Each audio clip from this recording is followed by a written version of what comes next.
বিষ্ণু বলে একটা দোয়া যদি কেউ অন্যের কোনো বিপদ দেখে পড়ে, ওই বিপদ তার জীবনে কখনো আসবে না।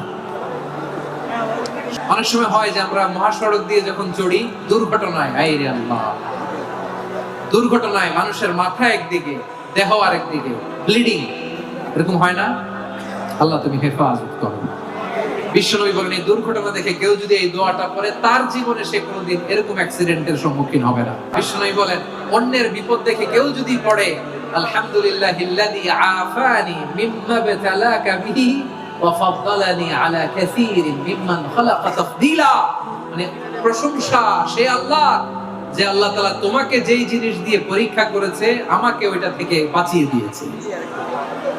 তোমাকে আল্লাহ যেই বিপদে ফেলেছে, আমাকে ওই বিপদ থেকে তিনি মুক্ত রেখেছে, আর তার অনেক সৃষ্টির উপর আমাকে তিনি প্রাধান্য দিয়েছে। সুবহানাল্লাহ পড়েন। যে কোনো বিপদ, কারো ক্যান্সার দেখে যদি এই দোয়াটা আপনি বিশ্বাসের সাথে পড়েন, জীবনে কোনোদিন ক্যান্সার রোগে আক্রান্ত হবে না। দুর্ঘটনা দেখে যদি পড়েন, ওই দুর্ঘটনা আপনাকে স্পর্শ করবে না। যে কোনো কারো বিপদ দেখে যদি কোনো বিশ্বাসী বান্দা এই দোয়া পড়ে, বিশ্বনবী বলেন লাম ইউসিবহু যালিকাল বালা, ওই বিপদ তাকে আর ধরবে না। রুফিয়া মিনহু মিন যালিকাল বালা কাইনাম মা কান, সে যতদিন হায়াত পাবে কোনোদিন ওই বিপদ তাকে স্পর্শ করবে